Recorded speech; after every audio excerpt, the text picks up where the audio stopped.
I can't sleep when I lay in bed. Too much thinking in my head. I don't know what to do anymore. But come on now, tell me the score. Is there anything I can do to get out of these tragic blues? I'm a victim of circumstance.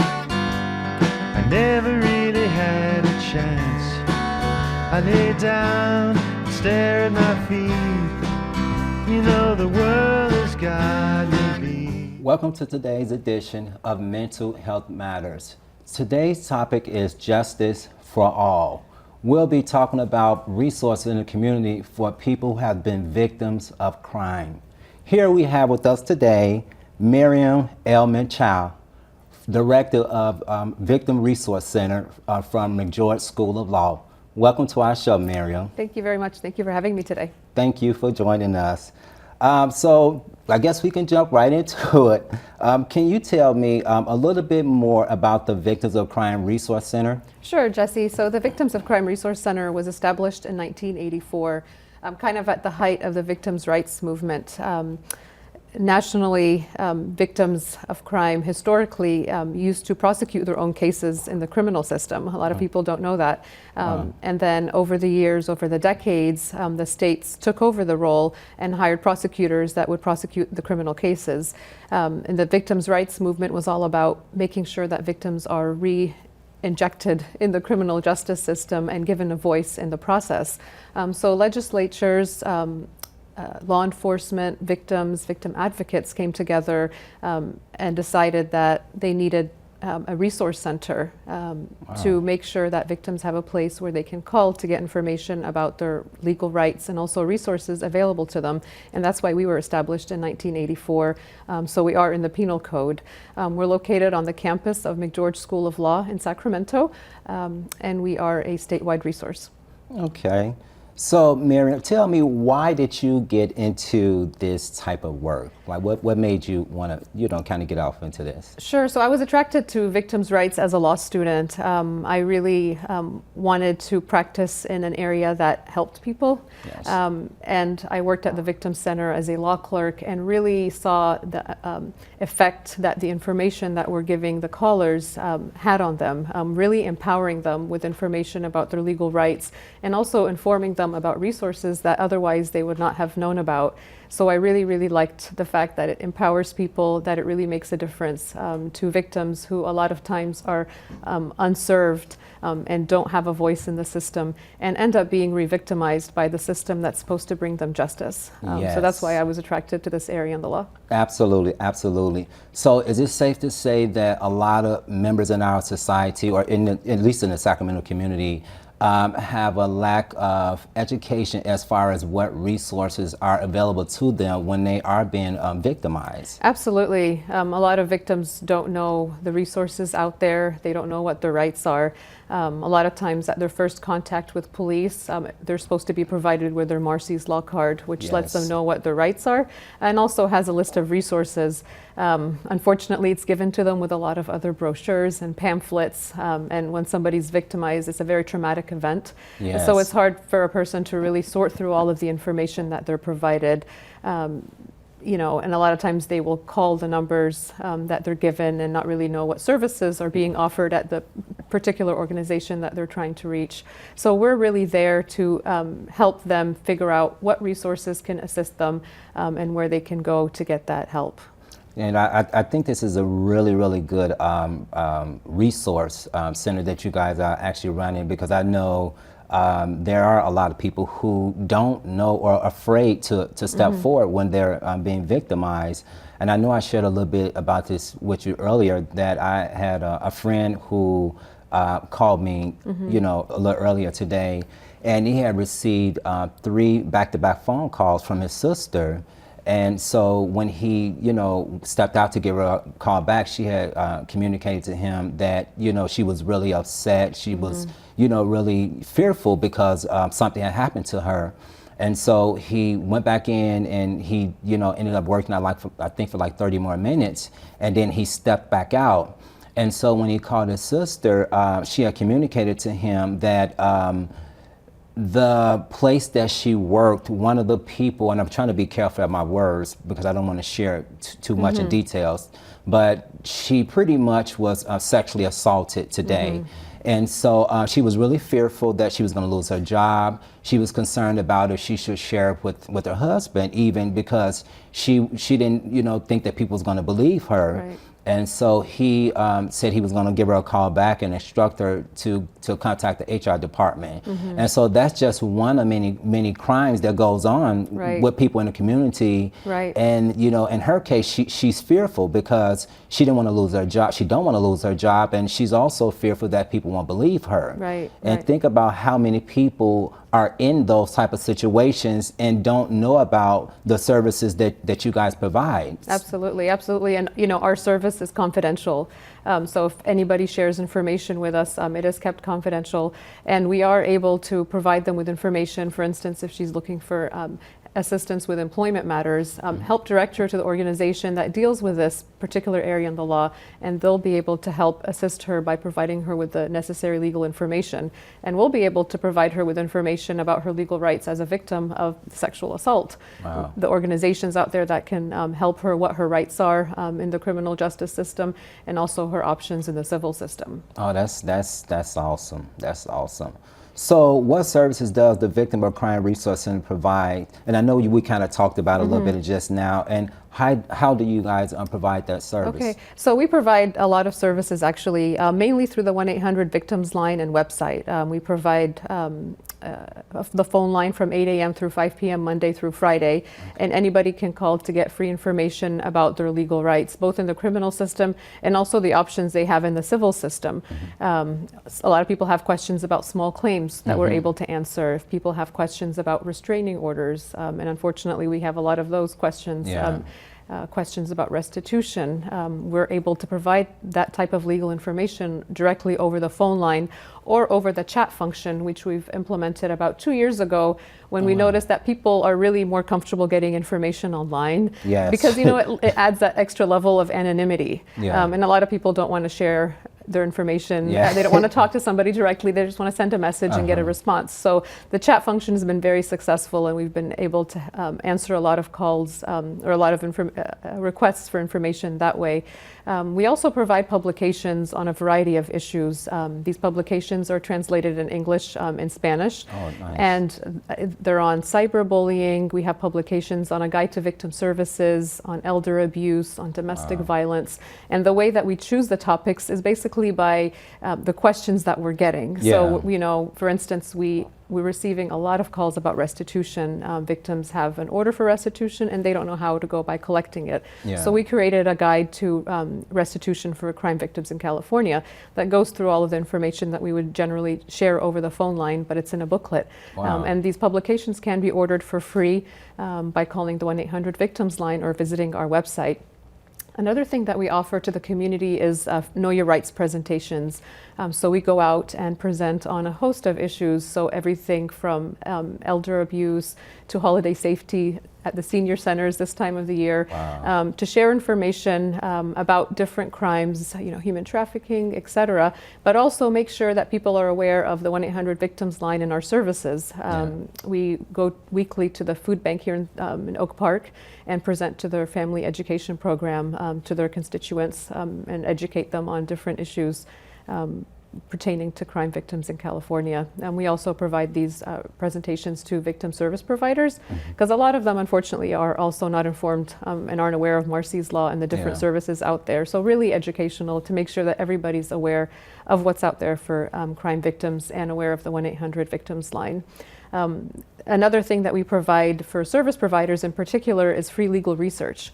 So anybody who's providing assistance to crime victims and has a question about legal rights, or needs any type of legal technical assistance, we're able to provide that.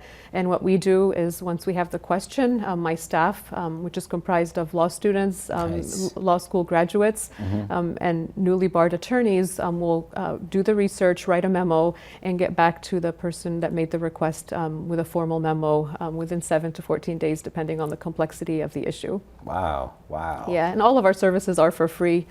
Yeah, Yes, that was so- one of the questions I was going to ask you. Yeah. All these services are for free. And you know, and I really hope the people that is watching this program really utilize you guys' services, because there's a lot of, you know, crime going on Right. out there in the community. Right. But once again, people are afraid to come forth for whatever their reason may be. I know, and I'm going to be transparent here. I know growing up, you know, my mom, you know, she was physically abused by my biological father. Okay. And he was a man. He was never really around, but when he did come around, he physically, you know, abused her, like, just on several occasions. And I can remember as a kid, I think I had to be about 7 or 8 years old, and I remember him coming in one day. And, you know, he went in the room, and all of a sudden there was a lot of noise going on. And I could hear my mom screaming. And so as the little ones, including myself, run in the room, and we would try to get him up off my father, and he would, you know, he was powerful. We couldn't really, you know, protect our mom. Yeah. So he would throw us back, and I remember looking up, and I remember my mom, 2 front teeth was knocked out, and I'll never forget that. And so I always wondered why she never, you know, really reported him. Yeah. And, you know, and I just, you know, even kind of going over the material when you emailed it to me, and I was thinking to myself, like, this would have been something very useful for Right. her back then. Yeah. But we got a little older, things changed. Yeah. You know, I mean, he came home one day and tried to, you know, do the same thing. So we got old enough, we was able to protect my her. mom. Yeah. And so from that day forward, that stopped. But there's a lot of crime, you know, physical abuse, and just a lot of, you know, variety of crime going on out there. Right. What people don't know, they really don't know what to do. Right, You know. absolutely. And a lot of it, you know, with domestic violence, there's the cycle of violence. And a lot of people don't understand why victims and survivors of domestic violence don't come forth when the abuse is taking place. And what we're trying to do is educate mothers, especially, on the impact that domestic violence has on little kids, because a lot of parents don't think that it impacts the kids, but it really does. You know, they hear everything that goes on, and they feel everything that goes on. But definitely a lot of people are afraid to come forth. They're afraid of seeking help because they Yes. don't know if anything's going to happen to get them out of that situation. What we're seeing more and more of, in addition to the domestic violence, is a lot of financial fraud and internet crimes. And people are at a complete loss on how to address those issues. And revenge porn, cyber exploitation cases, we're seeing a lot more of that as well. And that carries a lot of shame with it because of the content of the material that's being shared online. But we're able to share information to the callers on what to do, how to respond, and how to protect yourself and your information. And really educate people that this is a crime. Yes. Yeah. Yeah. So tell me, what have been one of the complex calls that you guys have got at the Resource Center that you guys got together and said, okay, this is tough? Yeah. So with Marcy's Law, which is the Victims' Bill of Rights, passing in 2008, we've received a lot of calls from victim advocates, and they're located in the District Attorney's Office, and they're to provide support to victims, and they offer a lot of great services. Get calls from them about, you know, certain violations of victims' rights. So, for instance, if a victim wasn't informed of a hearing or a sentencing, for instance, and the victim wanted to share a victim impact statement, what's the recourse for the victim?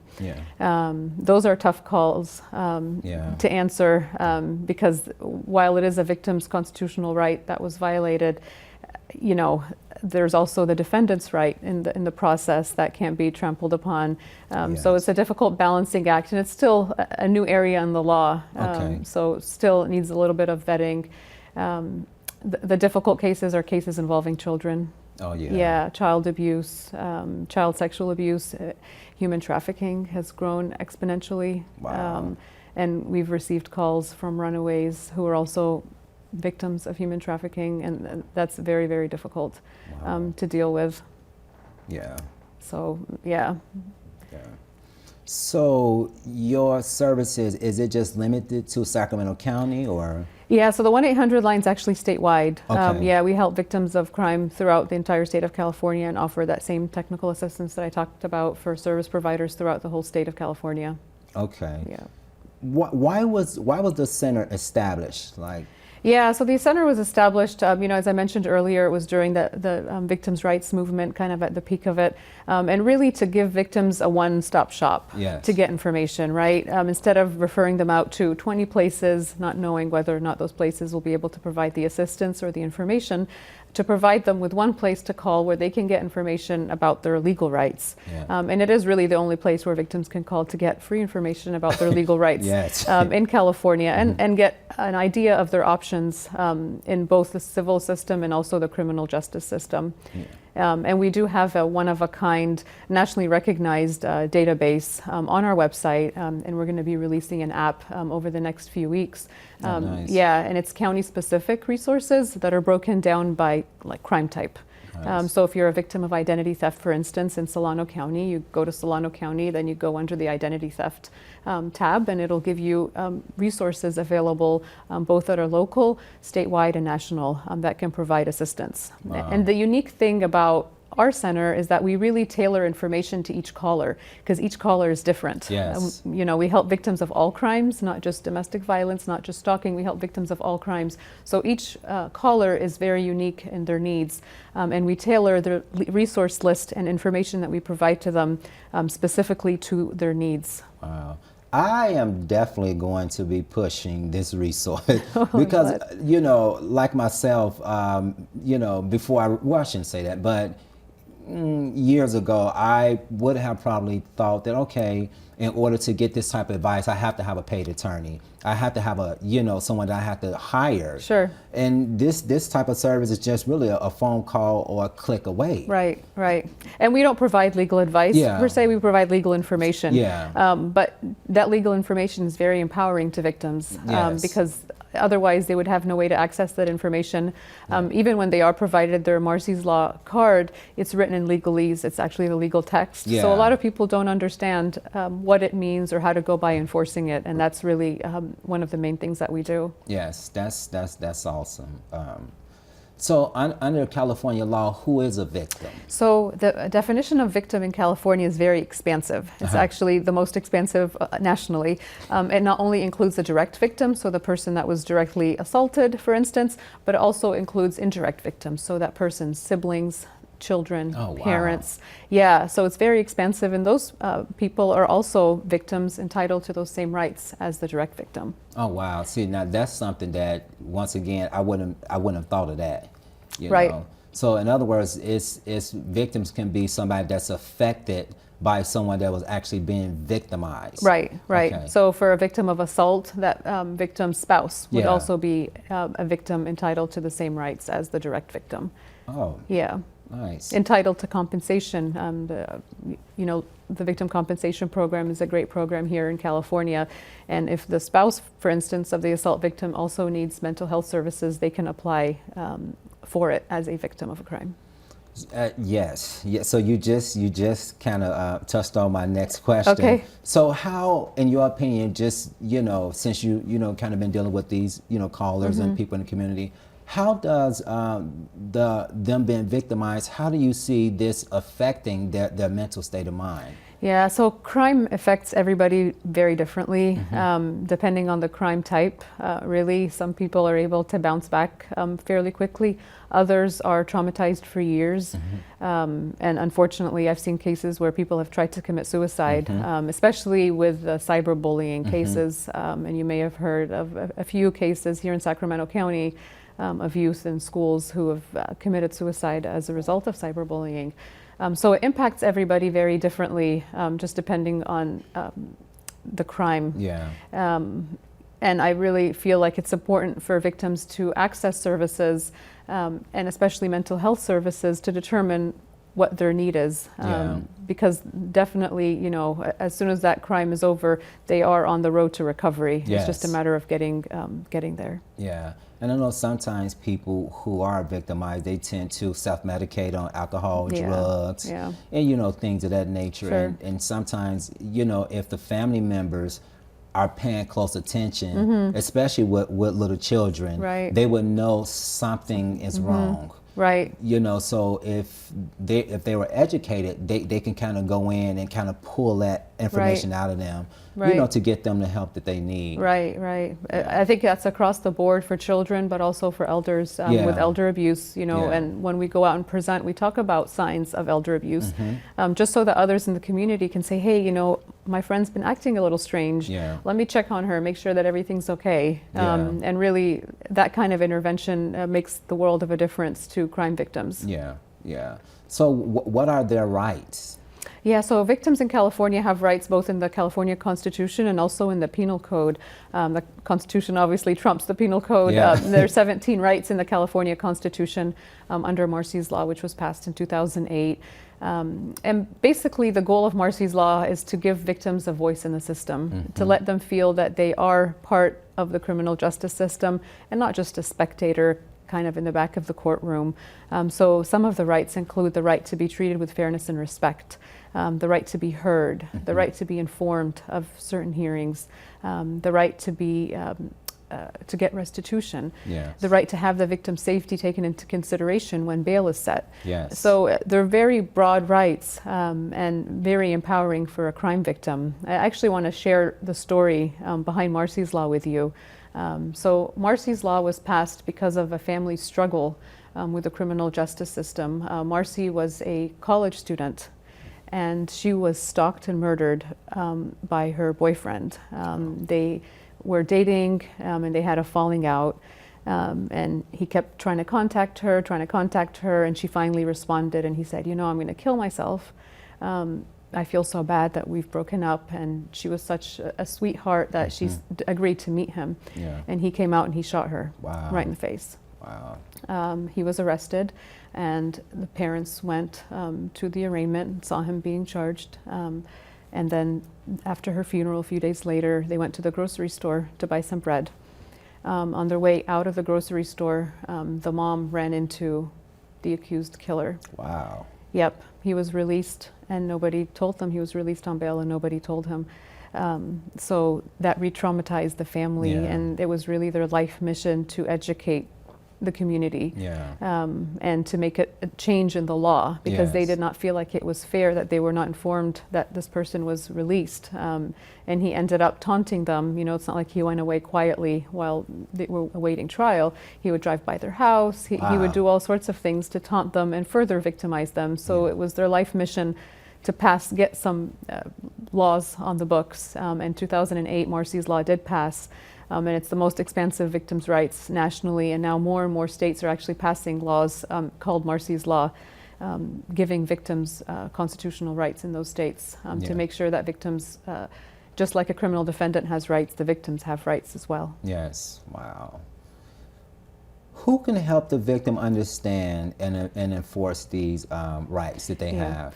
That's a great question. So, you know, if you look at the criminal justice system, you have the prosecutor who's representing the state, and you have the defense attorney or the public defender who's representing the defendant. So a lot of times the victim is kind of left out all alone. There are victim advocates out there. Each district attorney's office or each county has a victim witness assistance center that provides advocates for crime victims. And these advocates can help explain those rights. Obviously, victims can call us, and we're happy to provide them with information about these rights. Victims can also hire their own victims' rights attorney, and that's happening more and more on a national level to make sure that victims' rights are enforced. Yeah, because I really believe that a lot of victims don't know their rights. I mean, they know they can call the police. But that's limited. You know, there's more. They have more rights than what they actually, you know, think that they have, so to speak. You know. And I mean, I think everybody in the criminal justice system is very well intentioned. Everybody does their best, but Yeah. because there's a high workload, a high Yes. caseload, you know, sometimes victims do fall through the cracks. Yeah. So it's really a team effort for all of us to work together to make sure that these rights are enforced and respected. Yeah. So when do victims or people normally contact you guys for help? That's an excellent question, and it really varies.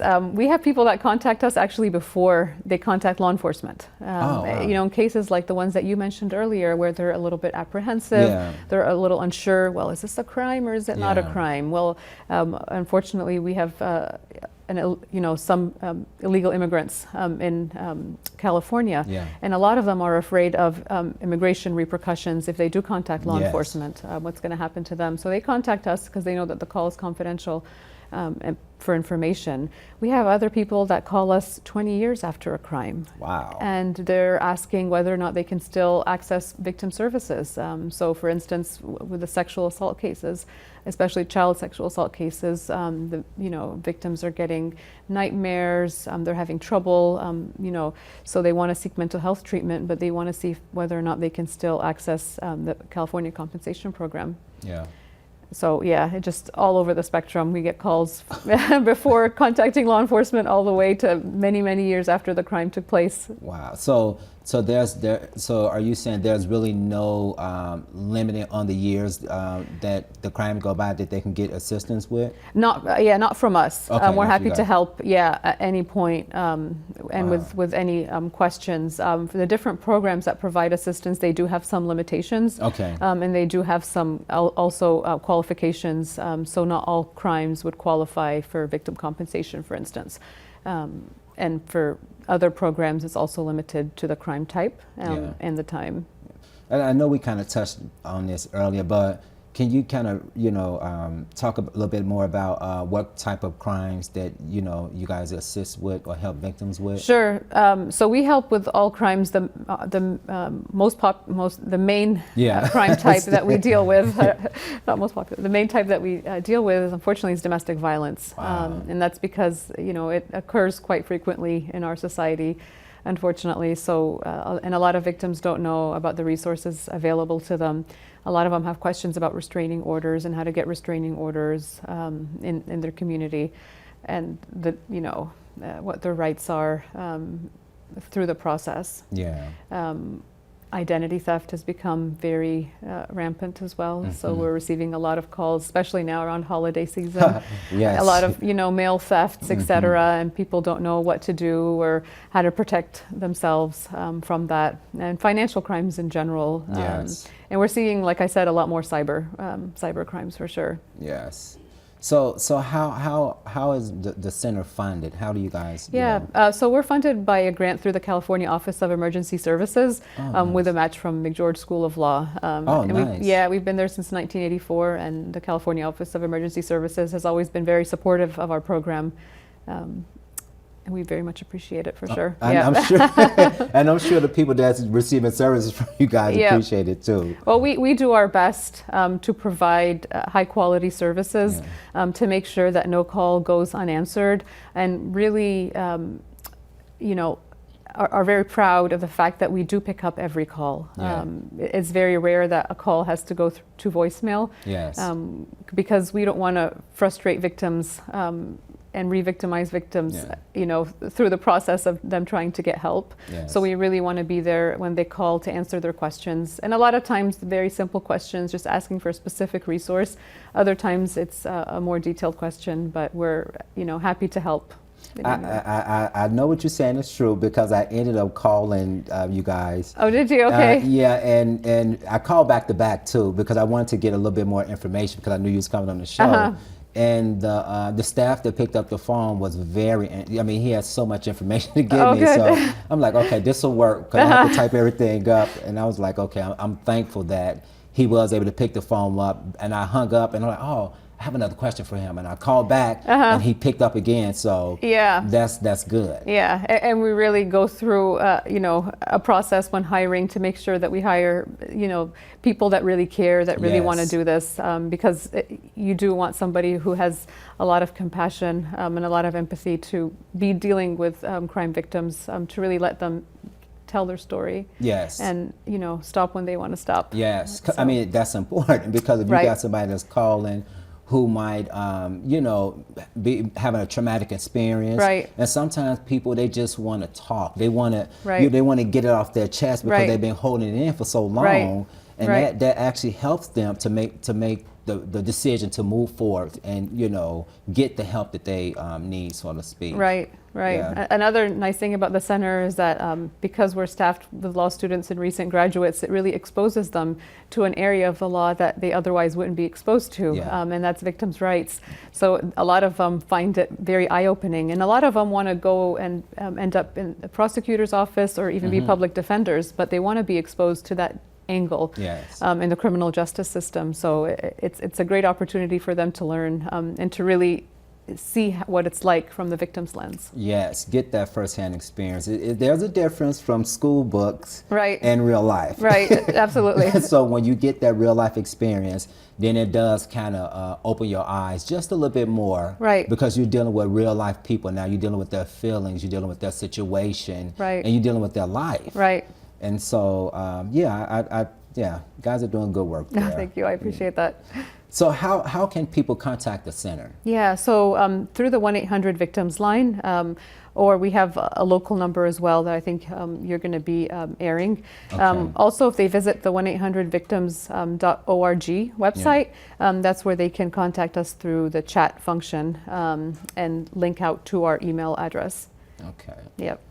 Why, in your opinion, could you tell me, why would you say that the center is very important for the community? Yeah. Like I've said, we are really the only place where victims can call to get information about their legal rights. And it's very easy number to remember, Yes. right? For any service provider, 1-800-VICTIMS. So for law enforcement, for instance, if they have a caller and or somebody that they're helping and it's a victim of domestic violence, they have a question about filing a restraining order, they can just send them our way, and we're happy to inform them of the rights and also direct them on how to go by getting a restraining order. So That's it's really a awesome. one-stop shop for crime victims Yes. to get the information that they need and also be referred out to organizations that can help them. And we Yes. do go through the services of the organizations that we're referring them to so that the victims know what to expect when they make that call. Oh, awesome, awesome.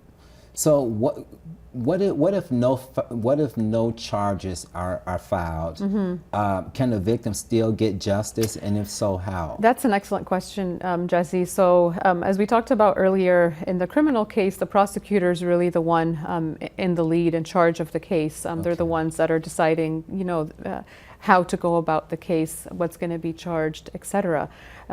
So a lot of times, if there's insufficient evidence, or if the prosecutor decides in his or her best judgment that they're not going to be filing charges in this case, the victim feels defeated. Yes. And they feel like they need justice, they want justice.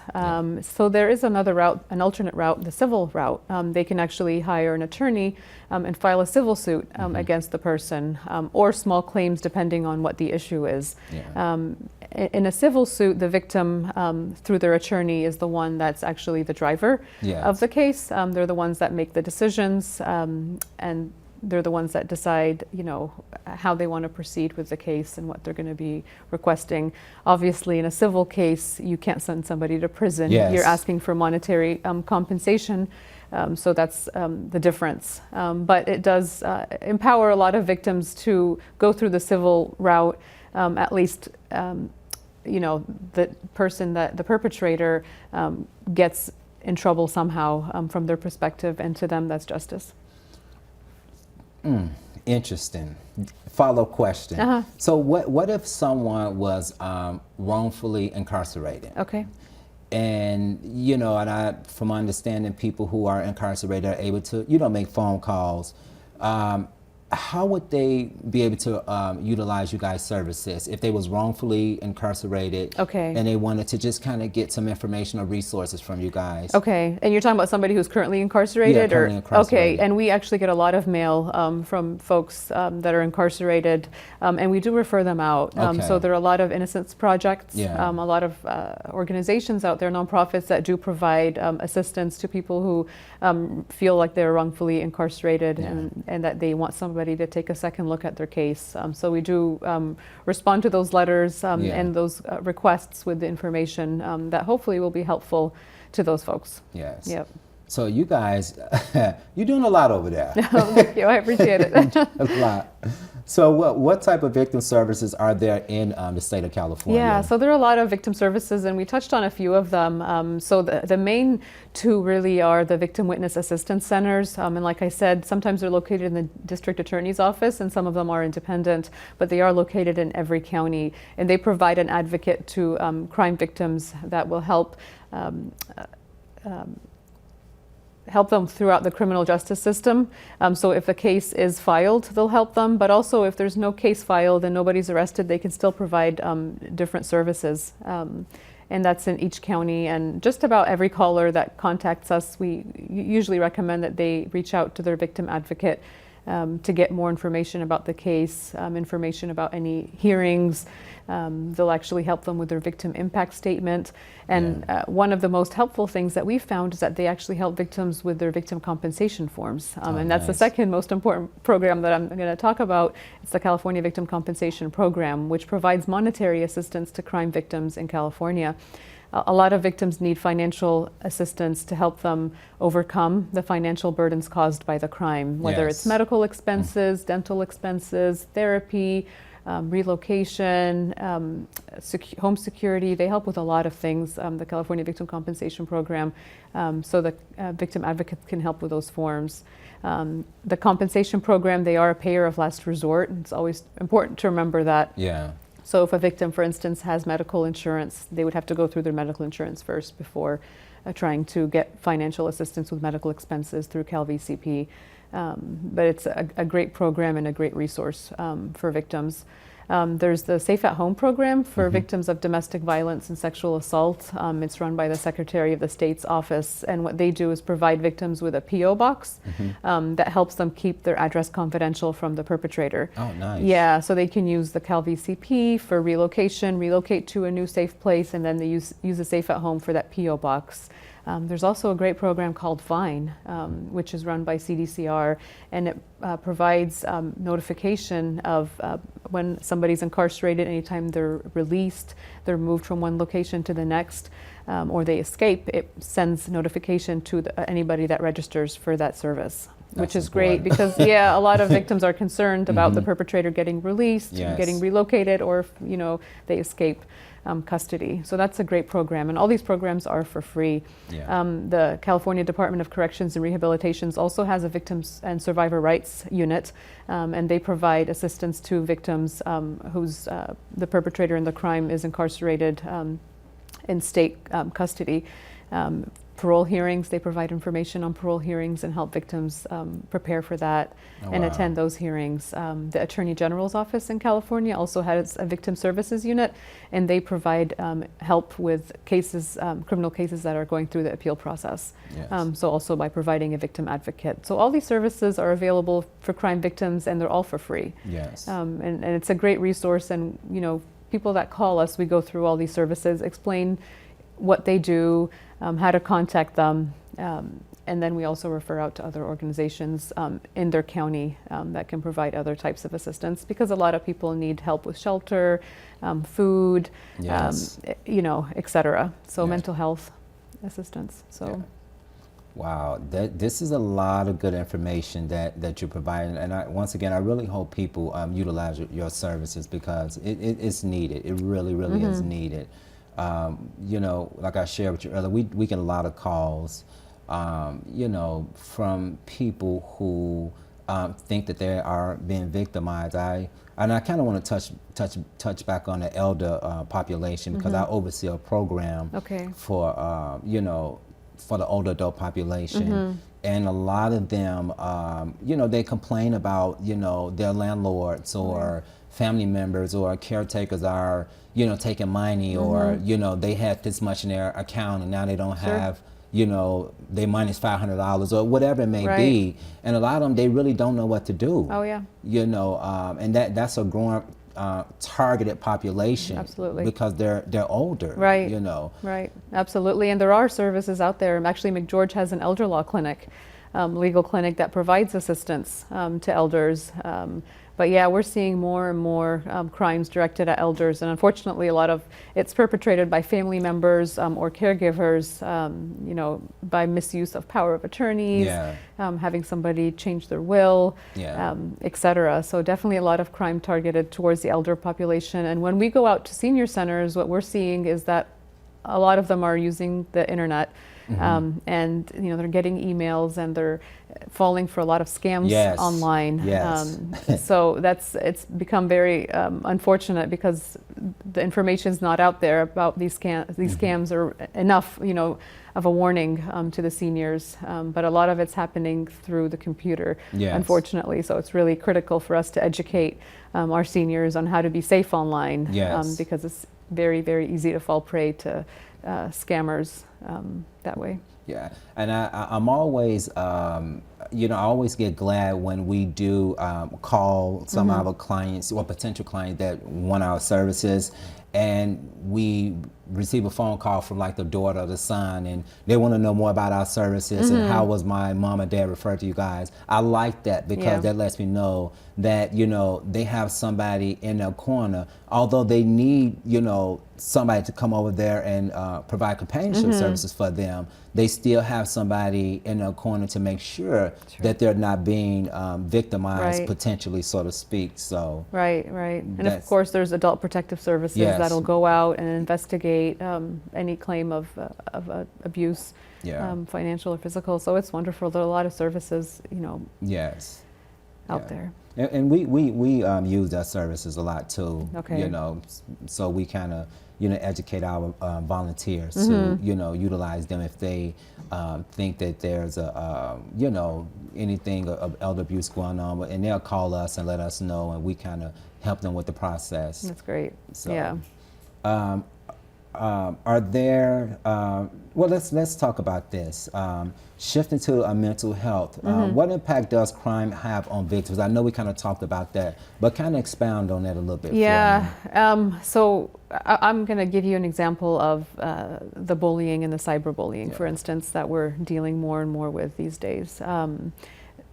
You know, it's such a new area, and a lot of the parents and the providers, educators aren't used to crime being perpetrated online towards children. What's happening with the cyberbullying, for instance, is that these kids are being subjected to bullying online, and it's not going away in the traditional sense, right? For traditional bullying, it's from during the school days, during the weekdays only, and then you go home to a safe place. The weekends are free of bullying. With cyberbullying, it's there, you know, 24 hours a day, 7 days a week, and it spreads like wildfire. You know, these kids are sharing things on social media, they're posting things on blogs, and so it's really having a tremendous impact from a mental health perspective on these young victims who are inundated with, you know, a lot of very hurtful messages. Sometimes even people saying that you should die, that you don't deserve to live, etc. So it has a tremendous impact, and that's why we're seeing more and more of the youth, you know, taking their lives because of the impact that it's having on their mental health. And I also think it's important too that the parents of these children or the youth, I think is, you know, they need to be monitoring what their kids are doing online, because I mean, I think the moment that they get, you know, knowledge or first-hand information that their, you know, loved one is being victimized through bullying, then they need to kind of proceed with filing some type of charges or getting that taken care of, because, you know, it would be hard for me as a parent, you know, if I had children, it would be hard for me not to know what my child is doing online. Right. You know, I'm not that busy that I can't monitor my child on the internet, you know. Right, but you know, Jesse, studies have shown that most parents are not doing that. I know. You know, they're handing their kids a mobile device or some type of device that connects to the internet, whether it's a phone or a computer or a tablet, and the kids are downloading all sorts of things, playing all sorts of games where they get to interact with strangers, putting them at risk for pedophiles, putting them at risk of being cyberbullied. And this is something that I feel very passionate about because I've gone out to schools, I've talked to youth, I've gone out to conferences and presented to educators on this specific topic on, you know, both internet safety and cyberbullying. Wow. And definitely, if parents were more engaged with what their kids were doing online, I think we would see less and less crime perpetrated online. But it's so new to everybody, right? We didn't grow up with this technology and these apps, and the kids have a very good way of hiding a lot of the things that they don't want their parents to find out. But definitely, it is the responsibility of parents to monitor what their kids are doing online to protect the kids from pedophiles and bullies. Yeah. So, as a parent, what advice would you give parents who children have access to the internet and these different you know, blogs and websites? What advice can you give them, or, you know, to kind of monitor and help them? So kids are starting actually to use social media at a very young age, before the age that they're supposed to be using it per the contract for social media, right? So I go out to elementary schools, and you know, kids in the 3rd grade are using Facebook, and they're not supposed to be using Facebook because they're too young. Another big problem that kids are doing with technology is sending inappropriate pictures. Which goes into a whole different, you know, topic of sexting, which is becoming rampant in our society. And you're talking about child pornography and possible criminal charges. So I would definitely advise the parents to, you know, hold off on electronics for as long as you can on social media. And then, you know, once they are at the age where they're able to sign up for those services, to monitor it and have a discussion with a child about the dangers out there. Because kids can understand, and if you sit them down and explain to them the dangers of the online world and of social media and the possible risks and possible, you know, criminal liability that they face by using these technologies, I think more and more kids will be smarter online. I know, you know, I'm one that I'm always monitoring my nieces and nephews on social media. And I remember my sister had bought my niece a cell phone at such a young age. And I could not comprehend why she needed a cell phone at such a young age. Well, her excuse was, well, what does she need to call me? But I'm thinking to myself, like, okay, where is she going that she does not have, you know, you overseeing her movements? School, well, they have a phone at the school. Family member's house, where they have a phone at the family member's house. So why does she need this cell phone at such a young age? And so next thing you know, she had a social media account. And I you know, but more and more of that is going on, and it is exposing our youth and our children to potential danger. Absolutely, absolutely. You know, some of the questions that I'm asked when I go out and present to these young kids about being approached online by a stranger. And a lot of them are taught a little bit about online safety, but a lot of them are asked, you know, why don't you come meet me on Skype? Or how about you FaceTime with me? That's, you know, the kids are like, well, I'm not meeting them face to face. That's what I've been warned about. So it's safe, but it's really not. And parents need to be smart online as well in terms of what they're sharing, you know, like pictures online. When you post a picture, you know, there's that GPS locator that's tagged to the pictures, and unless that's turned off, you're basically blasting to whoever you're sending it to the location of where that picture was taken place, and a lot of times it's a picture of your children. So everybody really needs to be safer online. That is a pet peeve of mine. When I'm on social media and I see parents putting pictures of their children, it is, you know, to me, I'm like, that is very inappropriate. And I understand this is your child, but look, you're just blasting your child out there for any predator that want to potentially, you know, seek them out. You know. so I'm very passionate about that, as you Yeah, can see. absolutely, So, absolutely. Yeah. okay. And we're seeing this problem also on online gaming, where kids are able now to communicate with others, to even put cameras and see Yeah. the people that they're playing with. So the risk is definitely out there. Both anything that connects to the internet, it really needs to be, considered before giving it to the children. Yes. Yep. So parents, we have to do a good job at monitoring what our children do Right. on the internet. Right. It'll save us a lot of heartaches in the end. Okay, shifting gears a little bit, and I know we're almost out of time. Are mental health services costs covered in California? Yeah, so through the California Victim Compensation Program, if a victim does qualify, they will cover mental health expenses. Oh, wow. And that's a great resource because getting mental health assistance really helps a victim overcome the trauma caused by the victimization. And it is covered through CalVCP if one is qualified.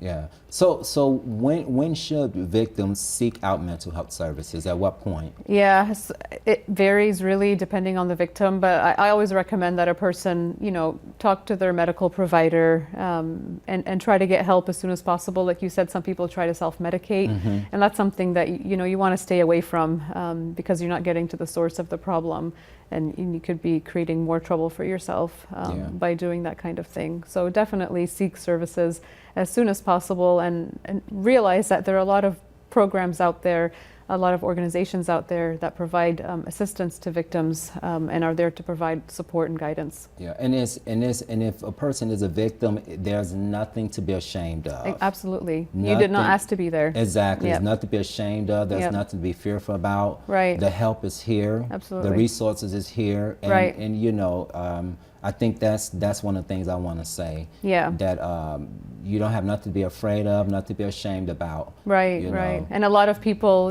are using the more empowering term of survivor Yes. of a crime Yes. instead of a victim of a crime. And I think a lot of, some people aren't comfortable using it right away. Yeah. But definitely, I think in the end, everybody is a survivor of a crime. Yes, yes, exactly. That is definitely true. Yep. In one way, form of fashion. So tell me, what age group do you find you guys serving? The most. Yeah, the most. Yeah. So more and more, we're getting more calls from youth. Youth. Oh, okay. Yeah, because they're accessing information online, Okay. and we actually track where people are getting our information from, and a lot of it is just by an organic Google search, searching for Crime Victim Help California, and will come up. But generally adults, and like I said, a lot of the people that we help are victims of domestic violence. About 1/4 of the calls that we get are victims of domestic violence, which is significant. Okay. So Wow. yeah, so a lot of them are adults that need that type of help, both male and female victims Yes. of domestic violence. And we are getting more calls from seniors as well, especially with more of them falling prey to scams. Yes. And we've actually gotten a few very savvy seniors who were questioning the information that they were Yeah. getting from people trying to contact them to scam them, and they Yes. called us to see whether or not this is actually something that's legitimate. Yes. We just had a call last week from somebody who got contacted by the IRS in a very aggressive manner, saying that you're owed this amount of taxes and they're outstanding and you need to pay them. Wow. And the person was like, I don't think that's right. So they Yes. called us, and sure enough, it turned out to be a scam. So we were able to provide them with information on where to get help. Yes. And like you said, it's more and more of that going to be going on too, because we're at the holiday season now. Absolutely. I'm very conscious now, and when I go to the gym and make sure my car is locked, or I think I had like $40 just in my, not my glove compartment, but a compartment that's in my car. And I'm like, oh, let me grab my money. Right. I put it in my gym bag and took it in the gym this morning. Right. Because things happen. Right, right. We definitely all need to be more vigilant Yes. in today's environment, unfortunately. Yes. So, in closing, what advice do you have for any victims? Do you have any advice for any victims? Yeah, I mean, I really want all victims to know that there are services out there that are available for you and available to help you. And to please give us a call, and we're happy to guide you. I know the system can be very confusing, and a lot of organizations kind of thrown at you all at once, and you don't know who does what. So really seek the help, and there are a lot of people out there that are really passionate about helping victims, really care about providing you with services, and you will get the help that you need. And I know the system can be frustrating and take a long time, but everybody is working together will help you get the justice that you deserve. Okay.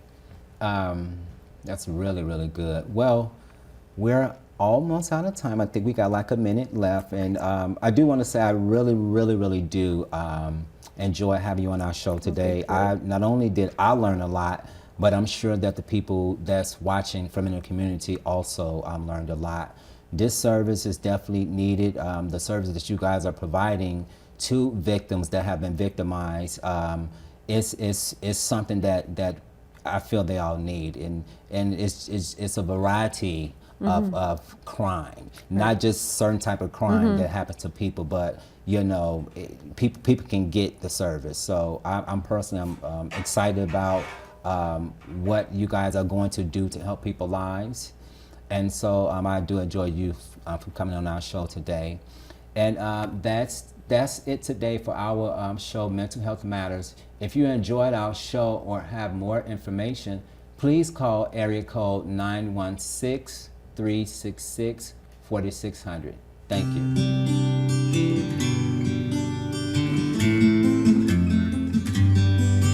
When I think of where I've been, the good times and the bad, on a scale of 1 to 10, either way I'm glad, 'cause I'm not alone. As I'm reaching for the phone, your voice is there, you really care, you're my comfort zone. Sometimes when I'm lost, crushed beneath the pain, though I can't afford the cost, I just smile and play the game. But there's a healing place where I cannot pretend. Your smiling face, your heart's embrace heals me again. So even when the storm is strong and I'm deaf to my own cry, I faintly hear a distant song, and I simply can't deny that I'm not alone. 10,000 times I've known my best bet is that first step for hope.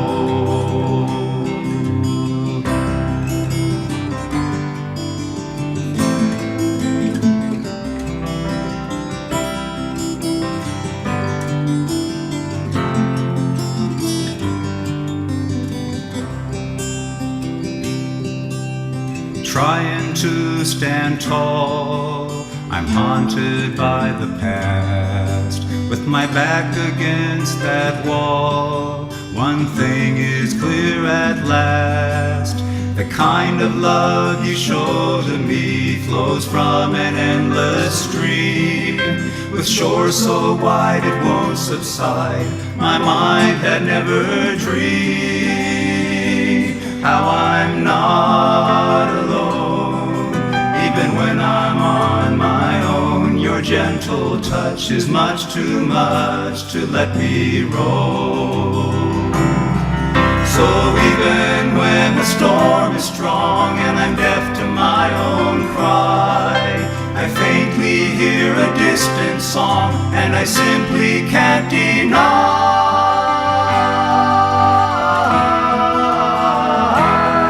how I'm not alone. 10,000 times I've known my best bet is that first step for hope.